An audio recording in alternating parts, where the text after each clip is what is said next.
Hey guys, it's Ashley. So today I'm going to go over you 5 financial mistakes you want to avoid in your 20s so you become financially independent by the time your 30s, 40s, or even before you retire. Most people in 20s are either in college or just graduating college and are getting their first official job or first high-paying job compared to when they were college students. And another thing is when you're in 20s, nobody really expects you to have your life figured out. Nobody expects you to drive a brand new car and live in a multi-million-dollar house and have $100,000 a year salary. So this is a time that you could really kind of get away with living really cheap, paying off all your debt, and investing as much as you can. So by the time you're in your 30s, you're in your 40s, if you want to travel and own your own house and have your own business or do whatever you want to do, that you become financially independent, this is time to really set yourself up for that financially.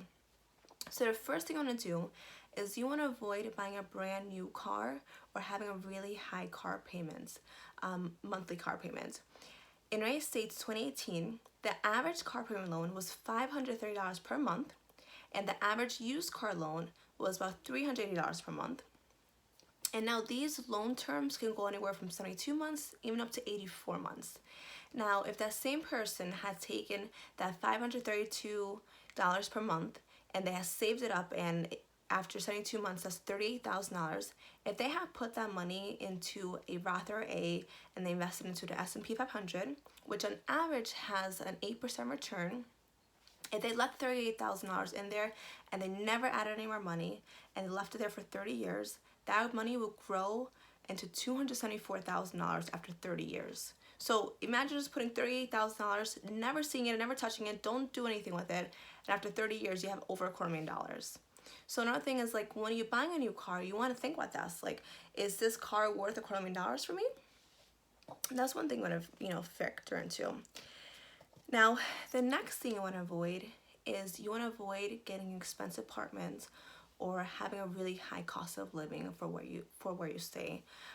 Most people, they have student loans, they have a lot of expenses, they're just starting off their career, so you want to avoid paying a lot of money for your monthly rents. I live in Connecticut, and the average cost for a 2-bedroom apartment in Connecticut is $1,200 a month.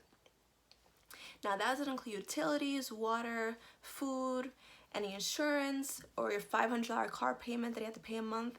So if you could get away with living for cheaper or finding a cheaper apartment or even having roommates, that will save you so much money that you can use that money to be investing.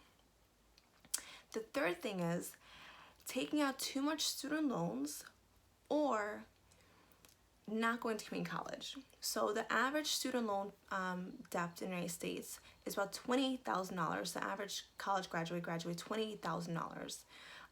And let's say you graduate with a business degree and you make $50,000. After taxes and after paying for rent, utilities, car, traveling, anything else you need to pay for, it might take a couple of years to really pay off that student loan. Another thing is, if you do have a student loan, don't defer it. Try to pay it off as soon as possible. Try to take down that debt, because that money that is paid off, you could be using that money later on to be investing it and making money in the stock market and making money through retirement accounts or through brokerage accounts.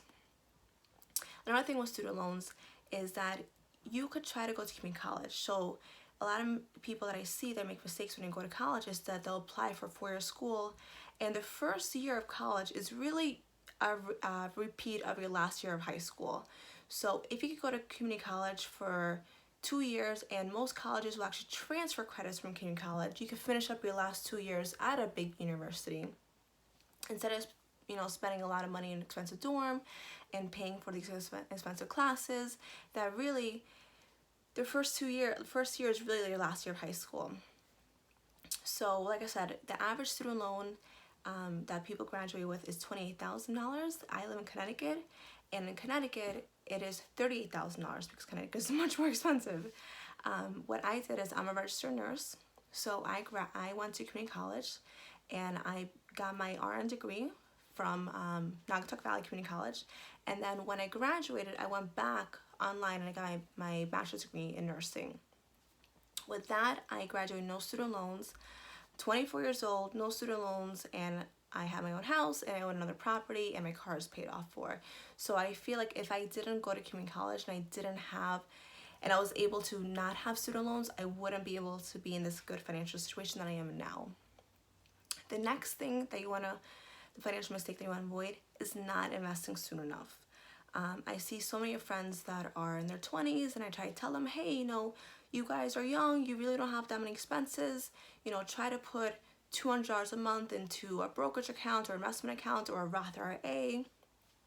It's really, really good time that you want to start investing, and even $200 a month is not a huge amount. If you take it and you pay your mortgage, it does automatically.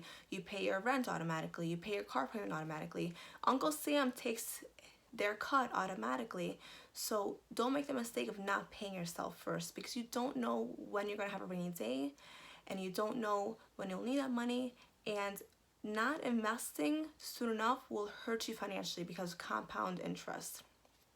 So please, whatever you do, if you're in 20s, if you're able to, try to take $100 a month and start investing it into a retirement account or a brokerage account. Fidelity is great.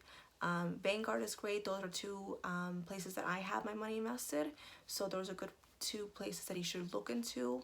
That is my personal recommendation. Again, do your own due diligence. Don't take investment advice blindly from anybody, but look into your accounts and try to see if you can open a Roth IRA and start investing there. And the fifth thing you want to avoid is lifestyle creep. Most people, when they're in college, they live like a broke college student. They eat ramen noodles every day. They live in a dorm room with like 5 other people. They don't go on expensive dinner dates. They don't do all this expensive stuff. So when you graduate college and you have this $30,000 student loan debt, and then you have this expensive apartment, and you have this $500 car payment, you want to really try to avoid lifestyle creep, such as buying all that stuff. If you live like a broke college student for the first 2 years that you graduate, you could pay off all your debt. You could have enough money saved up for a down payment or to travel or to do whatever you want. And before you're 30, you'll have money saved up and have no debt to worry about. So those are my 5 financial mistakes you want to avoid while you're in 20s to become financially independent.